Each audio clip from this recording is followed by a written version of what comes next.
எல்லா ஹவுஸ் ஒய்ஃபுக்கும் ரிட்டையர்மெண்ட் வந்தாச்சு. Yes, Stepstone Aalam, Western Ghats, Pollachi near Kovai. 20+ luxurious amenities, lowest maintenance cost, ₹37 lakh. தங்க நகைகள் சோவரனுக்கு 3000 தள்ளுபடி, வைர நகைகளுக்கு 10,000 தள்ளுபடி, மேலும் பல சலுகைகளுடன் அக்ஷய சூப்பர் தங்க திருவிழா. Saravana store super jewellery, Chennai, Madurai, Coimbatore. லாக்டுலாம் எதுவும் இல்லை, அது கதவுலாம் திறந்தான் இருந்திருக்கு. அந்த அம்மா வந்து இறந்துருக்காங்க. இவர் வந்து ஹேங்கிங் பண்ணியிருக்காரு, சூசைட் பண்ணியிருக்காரு. உண்மையிலேயே வந்து இவர் தான் மர்டர் பண்ணாரா, இல்லை இவர் பண்ணிவிட்டு சூசைட் பண்ணிக்கிட்டாரா, இல்லை ஏன் பண்ணார்? அவங்க ஒய்ஃபை மர்டர் பண்ணுறதுக்கும் ஒரு காரணம் வேணும் இல்லையா? அது தற்கொலையா, இல்லை யாராவது அடித்து இவரை தூக்கில் தொங்க விட்டாங்களா அப்படின்னு. அப்படி இருந்ததுன்னா 2 கொலை வழக்காயிடும். எதுவுமே இல்லாமல் கூவத்தில் வந்து தலையே இல்லாத கை காலெல்லாம் துண்டு துண்டாக வெட்டி போட்ட ஒரு உடல் பாகத்தெல்லாம் எடுத்து 48 ஹவர்ஸில் கண்டுபிடிச்சோம். அந்த ஐஓக்கெலாம், இன்ஸ்பெக்டருக்கெலாம் வந்து ரொம்ப தலைவலியான ஒரு விஷயம். பாவம், அது முடித்தாதான் அவர் வந்து கொஞ்சம் பீஸ்ஃபுல்லாக இருக்க முடியும். அது என்னன்றது தெரியணும். மேல் அதிகாரிகளை கேட்பாங்க, எல்லாருக்கும் ஒரு பதில் சொல்லி ஆகணும். ஸோ இவர் வரும்போது அதை கண்ணால் பார்த்துடுறாரு. அது பார்க்கும்போது என்ன ஆகுதுன்னா, இவருக்கு ஒரு ஆத்திரம் வருது. நம்ம கூட இருந்துட்டு நமக்கு துரோகம் பண்ணுறாளே அப்படின்ற அந்த வெறியில் வந்து சேனல் பிடிக்கல, அவர் பார்க்குற ப்ரோக்ராம் பிடிக்கல, அவங்க ஒய்ஃப் பார்த்துன்னு இருக்காங்க. அவருக்கு அது பிடிக்கலன்றதுனால அவங்ககிட்ட சண்டை போடுறாரு. சண்டை போட்டு அவங்க ஏதோ வாக்குவாதம் பண்ணுறாங்க. உடனே சமையல் அறையில் போயிட்டு ஒரு கத்தி எடுத்துன்னு வந்து ஊற்றிடுறாரு. ஐபிசி இப்போ 302 ஐபிசி கொலை கேஸு அப்படின்னு சொன்னால் அதே தான். அந்த ஐபிசின்றதை மட்டும் இந்தியன் பினல் கோர்ட்டுன்றதை இப்போ சுரக்ஷா சொல்லிட்டு இப்போ ஏதோ சென்ட்ரல் கவர்மெண்ட் வந்து அது பேரை தான் மாற்றிருக்காங்க. அது உள்ளே இருக்கிற சாராம்சம் அதே தான். 307னா கொலை முயற்சி. தவறான முறையில் ஒரு சின்ன பொண்ணு, 15 வயசு பொண்ணுக்கு வந்து ஒரு கருத்தரிப்பு நடந்துருச்சு. அது வந்து தவறான முறைன்னு சொல்லி நம்ம அக்யூசியம் பிடிச்சிட்டோம், ஜெயிலில் இருக்கிற எல்லாம் பண்ணுறாரு. தெரிஞ்சதுக்கு அப்புறமா அதை கலைச்சிடணும். ஓடி விளையாடு ஓய்ந்திருக்கலாகாது. அதுக்கு தான் சூப்பர் சரவணா ஸ்டோர்ஸ்ல சம்மருக்கு ஆடைகள் வாங்கும் போது அவுட்டோர் கேம்ஸ் ஃப்ரீ. ஓடு ஆடு விளையாடு. சூப்பர் சரவணா ஸ்டோர்ஸ் சம்மர் கோடையை கொண்டாடலாம்.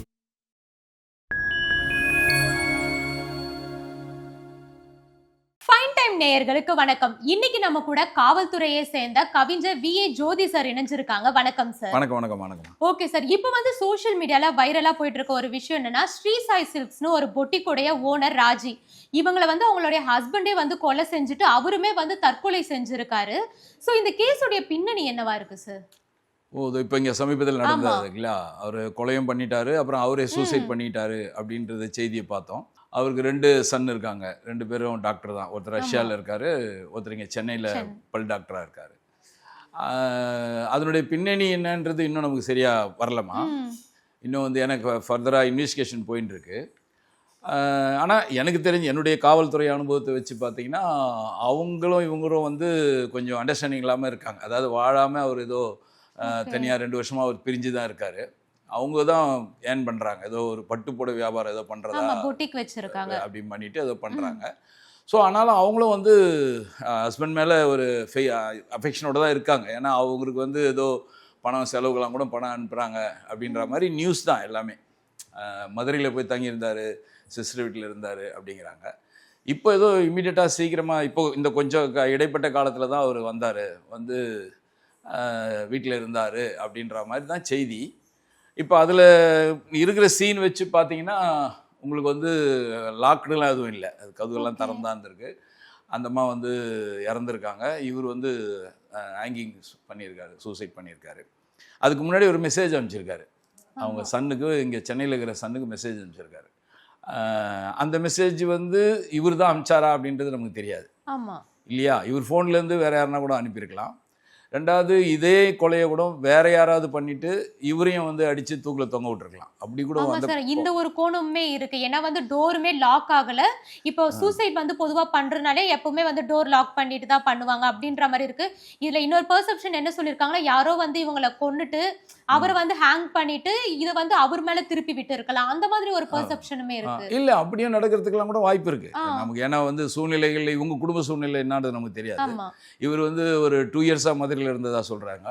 அப்போ மதுரையில் இவருடைய லைஃப் ஸ்டைல் என்னவா இருந்திருக்கும், மதுரையில் இவர் என்ன எப்படி இருந்தார், அங்கே இவருக்கு யாராவது எதிரிகள் இருந்தாங்களா அப்படின்றதெல்லாம் நமக்கு எதுவும் தெரியாது இல்லைங்களா. இப்போது அப்படியும் இருக்கலாம். சப்போஸ் இவர் அங்கேருந்து எதையாவது அங்கே ஏதாவது ஒரு தப்பு தண்டா செஞ்சுட்டு இங்கே வந்துருந்துருக்கலாம், அதை பின்தொடர்ந்து யாராவது வந்திருக்கலாம். வரும்பொழுது ஏதாவது இங்கே பிரச்சனை ஆகிக்கூடும். அப்படி பண்ணிவிட்டு ஒரு மெசேஜ் ஒன்று அனுப்பிச்சிட்டு தப்பிச்சு போகிறதுக்கும் வாய்ப்பு இருக்குது. ஆனால் எப்படி போனாலும் உண்மை நிலையை வந்து கண்டுபிடிக்கிறது தான் எங்கள் வேலை, காவல்துறையோட வேலை அதுதான் நிச்சயமாக. அது எப்பேற்பட்ட ஒரு சாமர்த்தியமான செயலாக இருந்தாலும் எவ்வளோதான் அதை பூசி மொழிகி அதை மறைச்சி பண்ணாலும் டெஃபினட்டாக காவல்துறை வந்து கட்டாயம் கண்டுபிடிச்சிடுவாங்க. அது ஒன்றும் சந்தேகமே இல்லை. உண்மையிலேயே வந்து இவர் தான் மர்டர் பண்ணாரா, இல்லை இவர் பண்ணிவிட்டு சூசைட் பண்ணிக்கிட்டாரா, இல்லை ஏன் பண்ணார், அவங்க ஒய்ஃபை மர்டர் பண்ணுறதுக்கும் ஒரு காரணம் வேணும் இல்லையா? ஏதோ முதல் நாள் ஏதோ பெரிய சண்டை நடந்ததா அக்கம்பக்கத்தில் இருக்கிறவங்க சொல்கிறாங்க. சண்டை நடக்கிறதுங்கிறது புருஷன் முன்னாடி இதில் வந்து சகஜம்தான்.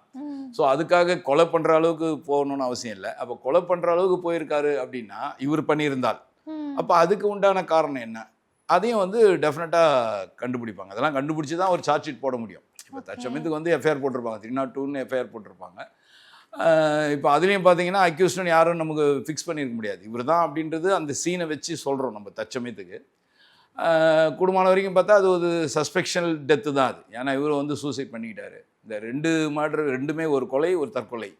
இந்த தற்கொலைன்றது கூட போஸ்ட்மார்ட்டத்துக்கு அப்புறம் தான் தெரியும் அது தற்கொலையா இல்லை யாராவது அடித்து இவரை தூக்கில் தொங்க விட்டாங்களா அப்படின்னு.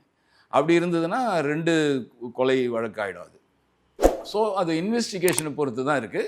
நிச்சயமாக வந்து நம்ம காவல்துறை நம்ம எப்படி இருந்தாலும் இதே நியூஸ் சேனல்லையும் இதே பேப்பர்லையும் நம்ம அதை பார்க்க தான் போகிறோம். கட்டாயம் அது கண்டுபிடிச்சிருவாங்க, அதில் ஒன்றும் சந்தேகம் இல்லை. இவங்க வந்து ஒரு வந்து பிஸ்னஸை வந்து நல்லா ரன் பண்ணிட்டு இருக்காங்க. அவர் வந்து ரொம்ப நாளாவே வேலை இல்லாம வீட்டில் வந்து இருந்திருக்காரு. ஸோ வந்து அது மட்டும் இல்லாமல் அவங்க வந்து இன்ஸ்டால வந்து வீடியோஸ் இந்த மாதிரி போடுறதுனால அவருக்கு வந்து அதுலயுமே வந்து நிறைய சந்தேகம் இருக்கிறதா சொல்லியிருக்காங்க. இது ஈகோ கிளாஷால நடந்திருக்குமா?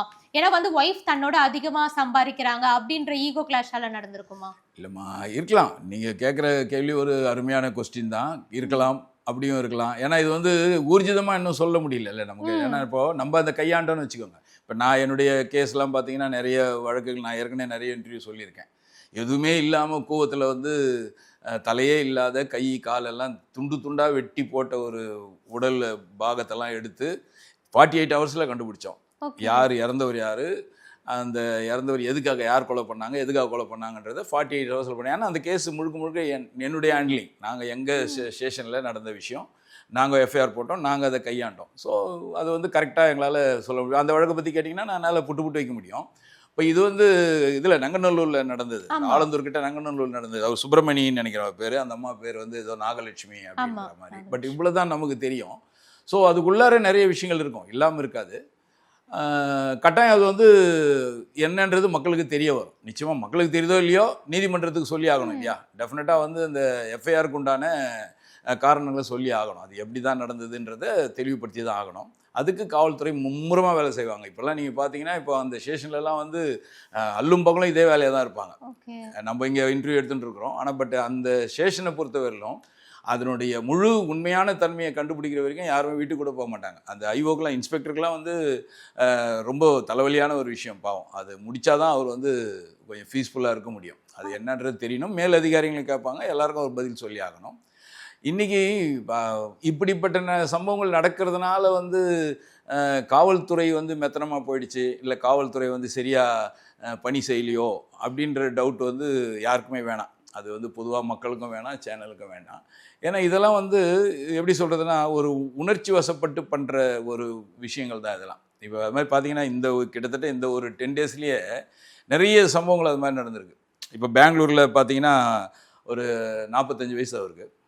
அவர் வந்து ஆக்சுவலாக கல்யாணம், அதான் அவருக்கு ஒரு லைஃப் தனியாக இருக்குது. ஆனால் அவர் ஒரு ஃபேர் வச்சுருக்காரு, ஒரு லேடி ஒருத்தர்கிட்ட இருக்கார். அவர் கூட வந்து இவர் கள்ளத்தொடர்பு போகிறாரு வராரு அப்படி இருக்கார். இவர் பெங்களூர்லேருந்து அந்த ஊருக்கு போகிறது கொஞ்சம் தள்ளி இருக்காங்க, போகிறாரு வராரு.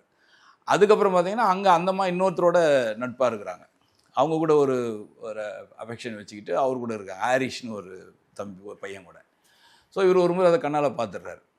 அது பார்க்கும்போது என்ன ஆகுதுன்னா இவருக்கு ஒரு ஆத்திரம் வருது, நம்ம கூட இருந்துட்டு நமக்கு துரோகம் பண்ணுறாளே அப்படின்ற அந்த வெறியில் அவனை என்ன பண்ணுறாரு, தூங்கும்போது போய் கல்லை தூக்கி தலையில் போட்டு சாவடிச்சிடுறாரு. இப்போ அங்கே ஒரு கொலை கேஸ், இப்போ அவர் வந்து அரெஸ்ட் பண்ணியிருக்காங்க, அது போயின்னு இருக்கு. இது வந்து பெங்களூர். அதே மாதிரி பார்த்திங்கன்னா ஒரு மும்பையில் ஒரு சின்ன டிவி தகராறு, டிவி பார்க்குறதுல ஃபேமிலியில் ஒரு பர்த்டே கொண்டாடுறாங்க, ஹாப்பியாக இருக்கிறாங்க, நல்லா முடிச்சுட்டு போய் டிவி பார்க்குறாங்க. பார்த்துட்டே இருக்கும்போது அவருக்கு ஏதோ ஒரு டிஸ்டர்பன்ஸ் ஆகுது, இல்லை அவருக்கு அந்த சேனல் பிடிக்கல, ஏதோ சம்திங் ராங்கில் வந்து சேனல் பிடிக்கல, அவர் பார்க்குற ப்ரோக்ராம் பிடிக்கல, அவங்க ஒய்ஃப் பார்த்துன்னு இருக்காங்க, அவருக்கு அது பிடிக்கலன்றதுனால அவங்ககிட்ட சண்டை போடுறாரு. சண்டை போட்டு அவங்க ஏதோ வாக்குவாதம் பண்ணுறாங்க. உடனே சமையல் அறையில் போயிட்டு ஒரு கத்தி எடுத்து வந்து குத்திட்டாங்க. அந்த அம்மா இறந்துடுறாங்க. பேத்தி ஓடி வருது. அது அப்போ தான் பிறந்த நாளாம் முடித்த பேத்தி வந்து ஓடி வருது. இது மாதிரி தாத்தா என்ன வந்து குத்திட்டீங்களே ஆயாவை பாட்டியை அப்படின்னு கேட்கும்போது அந்த எமோஷனில் அந்த ஆத்திரத்தில் அந்த குழந்தையும் குத்திடுறாரு. ஸோ இதெல்லாம் எப்படின்னு கேட்டிங்கன்னா அந்த ஒரு 2 பேருமே வந்து உயிர் போயிடல, 2 பேருமே வந்து ஆபத்தான நிலையில் ஹாஸ்பிட்டலில் இருக்காங்க. இவர் ஓடி போயிட்டார், தலைமறைவாயிட்டார், அங்கே தேடுறாங்க. இப்போ இதெல்லாம் பார்த்தீங்கன்னா வந்து ஒரு மோட்டிவோடவோ இல்லை செய்யணுன்ற ஒரு திட்டமிட்டோ செய்கிற விஷயம் இல்லை இல்லையா. அந்த நேரத்தில் மனிதனுடைய அந்த உணர்ச்சி வசப்பட்டு பண்ணக்கூடிய சரி, இருந்தாலுமே அது உணர்ச்சி வசப்பட்டுனா அதை வந்து நம்ம நார்மலைஸ் பண்ணிட முடியாது இல்லையா. இப்போ வந்து குற்றம் வந்து இப்போ ஒரு குற்றம் செஞ்சாங்கன்னா அதுக்கு வந்து இந்த தண்டனை வந்து கண்டிப்பா கிடைக்கும் அப்படின்னு வந்து அவங்களுக்கு சப்கான்ஷியஸா இருக்கும் போது யாருக்குமே வந்து எவ்வளவு ஆத்திரம் இருந்தாலும் இது பண்ணணும்னு தோணாது இல்ல. எப்படியா இருந்தாலும் நம்ம எதனா ஒரு குற்றம் பண்ணா கூட ஈஸியா நம்ம வெளியே வந்துடலாம். இப்போ வந்து சட்டம் இந்த மாதிரி இருக்கிறதுனாலதான் நிறைய குற்றங்கள் நடந்துட்டு இருக்கா.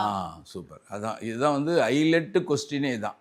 நான் எல்லா இன்டர்வியூலையும் சொல்கிற பதிலே இதுதான். இந்த கொஸ்டின் தான் வந்து இன்றைக்கி நமக்கு பெரிய இந்தியா முழுக்க கூட சொல்லலாம், தமிழ்நாடு மட்டும் இல்லை, இந்தியா முழுக்க தொக்கி நிற்கிற ஒரு ஆச்சரியமான ஒரு கேள்வி என்னென்னா இதுதான்.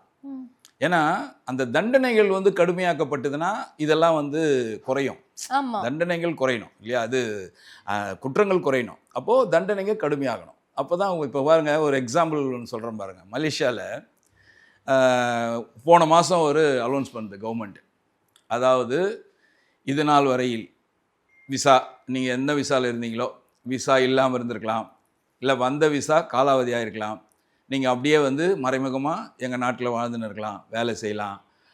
டூரிஸ்ட் விசாவில் வந்தவங்க அந்த டூரிஸ்ட் விசா முடிஞ்சும் கண்டினியூவாக இங்கே இருந்திருக்கலாம். எல்லாமே எங்கள் அரசாங்கத்துக்கு தெரியாமல் இங்கே நிறைய பேர் இருந்திருப்பீங்க, வெளிநாட்டிலேருந்து வந்தவங்க. ஸோ ரைட், நாங்கள் யாரையும் எதுவும் டிஸ்டர்ப் பண்ண விரும்பலை.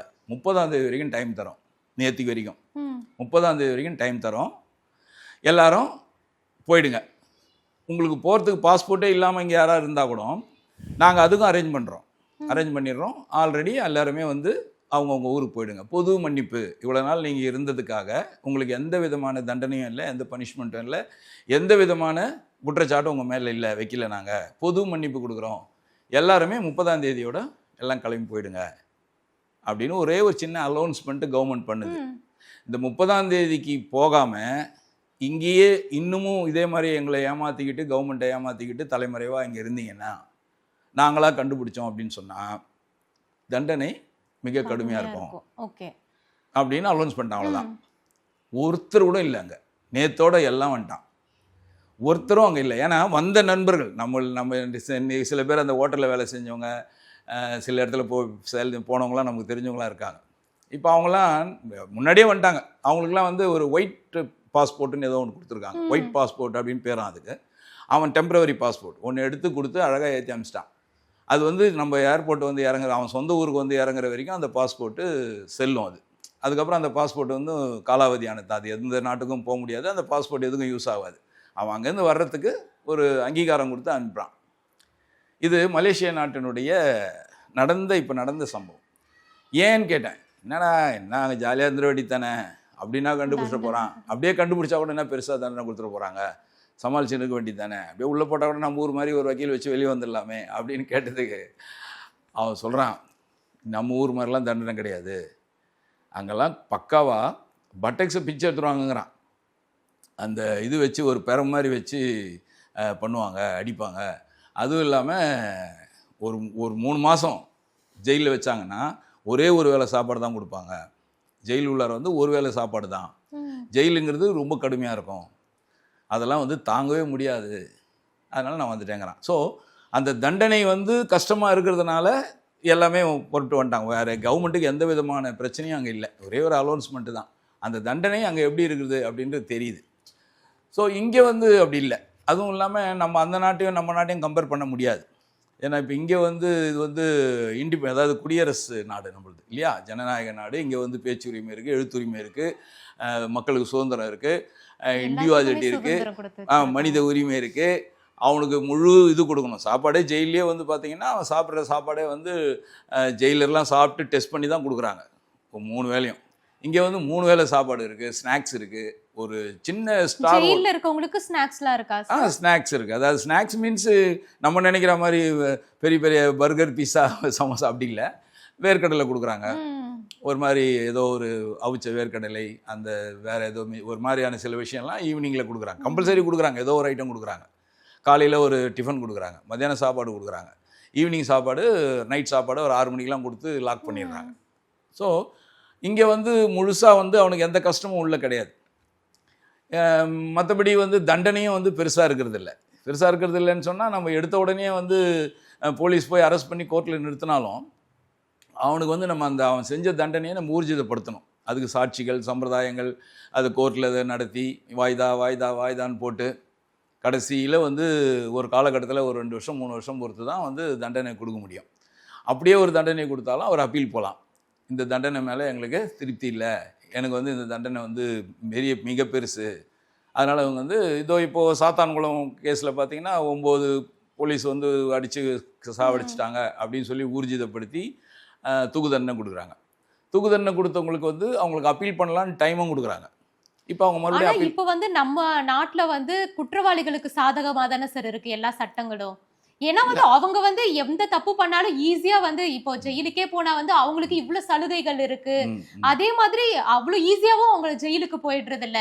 இப்போ வந்து குற்றவாளிகளுக்கு வந்து இருக்க சலுகை கூட இப்படி நான் வந்து பாதிக்கப்பட்டிருக்கேன் அப்படின்னு போய் நிக்கிறவங்களை வந்து அவ்வளவு ஒழுங்கா ட்ரீட் பண்றது இல்லை எங்கேயுமே. இல்லை, சட்டம் வந்து ஒரே மாதிரி தான் இருக்கு. சட்டம் வந்து ஒரே சட்டம் தான், அவங்களுக்கு இவங்களுக்குலாம் இல்லை. அந்த சட்டத்தை வந்து இவங்க அது மாதிரிலாம் வந்து வளர்ச்சிக்கிறாங்க, பயன்படுத்திக்கிறாங்க. அதை தான் வந்து நம்ம கொஞ்சம் மாடிஃபிகேஷன் பண்ணணும். ஏன்னா அன்னைக்கு இருந்த காலகட்டங்கள் வேறு இல்லைங்களா. இப்போ நம்ம ஒரு காலத்தில் எல்லாரும் நடந்து போயிருந்தோம், அப்புறம் சைக்கிளில் போனோம், அப்புறம் ஒரு 2 வீலரில் போனோம். இப்போ கார் இல்லாத யாருமே இல்லை. வாழ்க்கை தரம் வந்து உயர்ந்துக்கினே தானே போகுது. அதே மாதிரி வந்து போலீஸும் எடுத்துக்கிட்டிங்கன்னா அந்த காலத்திலலாம் பார்த்தீங்கன்னா கையில் பெரம் மட்டும் தான் வச்சுருப்பாங்க, ஒரு லத்தின்வாங்க. அதுக்கப்புறமா ஒரு 310 410 அது மாதிரியான 303 இப்படிப்பட்ட ரைஃபிள் மட்டும்தான் போலீஸ் ஸ்டேஷனில் இருக்கும். ஒரு புல்லட்டாக போட்டு தான் ஃபயர் பண்ணணும், அப்படி தான் இருந்தது. அப்புறங்கள் கொஞ்சம் கொஞ்சமாக இம்ப்ரூவ் ஆகும்போது என்னாச்சு, AK-47 வந்தது. அதுக்கப்புறமா நிறைய எக்யூப்மெண்ட்ஸ்லாம் இப்போ நமக்கு புதுசாக வந்துருச்சு. அதே மாதிரி அந்த காவல்துறையுடைய இது எப்படி கண்காணிப்பு எப்படி உயருதோ அதே மாதிரி அக்யூஸ்டுங்களும் வந்து அந்த காலத்தில் பார்த்தீங்கன்னா சைக்கிள் செயின் வச்சுருப்பாங்க, அவர் தான் பெரிய ரவுடின்வாங்க. அப்புறம் பார்த்தா சோடா பாட்டில் அடிப்பார், அவர் ஒரு ரவுடிம்பாங்க. அப்புறம் லைட்டாக பார்த்தீங்கன்னா கத்தி எடுத்துன்னு வந்து காட்டுறவர் ஒரு ரவுடின்னு இருந்தது. இப்போ இன்றைக்கி பார்த்தீங்கன்னா டெக்னிக்கலாக எங்கேயோ போயிட்டாங்கல்ல. அவன் எவ்வளோ இன்னும் பாம்புன்றான் இல்லையா, டைமிங் பாம்புன்றான், எங்கேயோ வச்சுட்டு எங்கேயோ ரிமோட்டில் ஆப்ரேட் பண்ணாங்கன்னா வெடிக்குது. ஸோ அவனும் வந்து வளர்ந்துகிட்டே போகிறான். அப்போது இந்த ரெண்டுமே தான் வளருது. காவல்துறையுடைய கண்காணிப்பும் காவல்துறையுடைய உழைப்பும் அதிகமாக தான் இருக்குது. அதுக்கு முன்னெல்லாம் ஒரு 4 மணி நேரம் வேலை செஞ்சு ரெஸ்ட் எடுத்துகிட்டு திருப்பி வேலை செய்யலாம். இப்போல்லாம் அப்படி கிடையாது. 8 மணி நேரன்றதே வந்து அதிகம்தான். காலையில் வந்தாங்கன்னா டியூட்டி முடிஞ்சாலும் போக முடியாத சூழ்நிலைலாம் இருக்குது காவல்துறையில். அடுத்தது ஒரு கேஸ் வந்துருச்சுன்னா கண்டினியூ பண்ணுறோம். ஸோ இதுவும் இருக்குது, அவனும் இருக்கிறான். ஆனால் சட்டம் மட்டும் பார்த்தீங்கன்னா அன்னைக்கு எழுதின அதே சட்டம் தான். அன்றைக்கி என்னென்ன எழுதணுமோ அந்த இப்போ தான் கொஞ்சம் மாடிஃபிகேஷன் பண்ணியிருக்காங்க. அப்போ கூட வந்து அந்த பேரை தான் மாற்றிருக்காங்களே ஒழிய சட்டத்துக்குள்ளே இருக்கிற விஷயங்கள் வந்து அப்படியே தான் இருக்குது. ஐபிசி இப்போ 302 ஐபிசி கொலைகேஸு அப்படின்னு சொன்னால் அதே தான். அந்த ஐபிசின்றதை மட்டும் இந்தியன் பினல் கோர்ட்டுன்றதை இப்போ சுரக்ஷான்னு சொல்லிட்டு இப்போ ஏதோ சென்ட்ரல் கவர்மெண்ட் வந்து அது பேரை தான் மாற்றிருக்காங்க. அது உள்ளே இருக்கிற சாராம்சம் அதே தான். 307னா கொலை முயற்சி ஐபிசி, அது வந்து இப்போ மாற்றிருக்காங்க. இவ்வளோதான வழிய அதே தான். அதுக்கு உண்டான வழிமுறைகள் எப்படி வச்சுருக்காங்கன்னா அப்படிலாம் வச்சுருக்காங்க. அவருக்கு வந்து குற்றத்தை வந்து அவர் ஒத்துக்கணும், அப்படி ஒத்துக்கலைன்னா அவருக்கு வந்து வாய்ப்பு இருக்குது, அவர் ஒரு வக்கீல் வச்சுக்கலாம், வக்கீலே வைக்கிறதுக்கு வசதி இல்லைன்னா அவரே வாதாடலாம். அவரே வந்து இப்போ அவர் ஒரு தவறு பண்ணாருன்னு சொல்லிட்டு போலீஸ் வந்து கண்டிக்கிறாங்கன்னு சொன்னால் அவருக்கு சாதகமாக சில ஜனநாயக முறைப்படி மனித உரிமை ஆணையம் இருக்குது. அவர் ஒரு மனுஷன் தானே, அவர் தவறே பண்ணாலும் ஏன் நீங்கள் வந்து அவரை நீங்கள் சட்டத்தை நீங்கள் ஏன் கையில் எடுத்துக்கிறீங்க, அவரை ஏன் அடிக்கிறீங்க, அவரை ஏன் துன்புறுத்துறீங்க அப்படின்னு சொல்லி போலீஸ் மேலே ப்ளைம் பண்ணுறாங்க. இப்போ பாருங்கள், இன்னொரு கேஸ் கூட பார்த்தீங்கன்னா ஒரு பாலியல் பலாத்காரம். ஒரு 15 வயசு பொண்ணு வந்து ஒருத்தர் பாலியல் பண்ணி கற்பழிச்சு அந்த குழந்தைக்கு கருவே உண்டாயிடுச்சு. ஓகே. இப்போது அது என்ன பண்ணுறாங்க, அபாலிஷ் பண்ணல, அது 15 வயசு பொண்ணு தானே, அதை அபாலிஷ் பண்ணணும்னு சொல்கிறாங்க. கோர்ட்டு சொல்லுது, ஒரு ஒரு தவறான முறையில் ஒரு சின்ன பொண்ணு 15 வயசு பொண்ணுக்கு வந்து ஒரு கருத்தரிப்பு நடந்துருச்சு. அது வந்து தவறான முறைன்னு சொல்லி நம்ம அக்யூஸையும் பிடிச்சிட்டோம், ஜெயிலில் இருக்கிற எல்லாம் பண்ணுறாரு. தெரிஞ்சதுக்கப்புறமா அதை கலைச்சிடணும், அந்த பொண்ணோட எதிர்காலத்தை நம்ம மனதில் கொண்டு அந்த பொண்ணை வாழ்க்கையை மனசில் வச்சு அந்த கரு கலைப்பு பண்ணணும்னு கோர்ட்டு சொல்லுது. ஆனால் மெடிக்கல் ரீதியாக என்ன சொல்லுது, ஹாஸ்பிட்டல் மருத்துவத்துறை என்ன சொல்கிறாங்க, அது வந்து ஆபத்தை உண்டாகும், அது ரொம்ப அதிகமாகிடுச்சு, அது 4 மந்த்துக்கிட்ட போயிடுச்சு, ஸோ இனிமேல் அந்த கருவை கலைக்கணும்னு முயற்சி பண்ணோம்னா அந்த பெண்ணுக்கே வந்து உயிருக்கு ஆபத்து வரும்னு சொல்லி அவங்க மெடிக்கல் ரீதியாக அவங்க சொல்கிறாங்க. இது வந்து எய்ட்ஸ் மருத்துவமனையிலேருந்து சென்ட்ரல் கவர்மெண்ட் சொல்லுது. அது மாதிரி அவங்க அதை சொல்லும்போது கோர்ட் என்ன சொல்லுது, அது மாதிரி எப்படி தவறுன்னு தெரிஞ்சதை எப்படி நம்ம முழுசாக உருவாக்க முடியும், அது ஒரு தவறான செயல்னு தெரிஞ்சிருச்சு, அப்புறம் அதை எப்படி அதை கண்டினியூ பண்ணி உருவாக்க முடியும், அதை அழிச்சு தான் ஆகணும், அந்த பெண்ணோட மனசை அந்த வாழ்க்கையை எதிர்காலத்தை பார்க்கணும் அப்படின்றது சட்டம் அவங்க கோர்ட்டு சொல்லுது. மருத்துவ ரீதியாக என்ன சொல்கிறாங்கன்னா அந்த பொண்ணுக்கு உயிருக்கு ஆபத்து இருந்தது. இந்த சூழ்நிலையில் அந்த கேஸ் அப்படியே நிற்கிது. இன்னும் அந்த பொண்ணுக்கு அபாலிஷ் பண்ணுறதா பண்ணக்கூடாதான்றதை இன்னும் முடிவு பண்ணல. ஸோ சட்டத்துக்குள்ளே பாருங்கள் இவ்வளோ சிக்கல்கள் இருக்குது. அதுக்கு சொல்ல வரேன், ஒவ்வொருவருடைய பார்வை ஒரு மாதிரியாக இருக்குது. அதில் இப்போ இதை வந்து இவங்க என்ன பண்ணுறாங்க, தவறு செய்கிறவங்க அதை பயன்படுத்திக்கிறாங்க. இவ்வளோ நேரம் சட்ட ரீதியாக நிறைய விஷயங்களை எங்கள் கூட பகிர்ந்துக்கிட்டீங்க. நன்றி சார். வணக்கம். தேங்க்யூ. புகைப்படக்காரங்க ஒரு நன்றி சொல்லிடணும். தேங்க்ஸ்.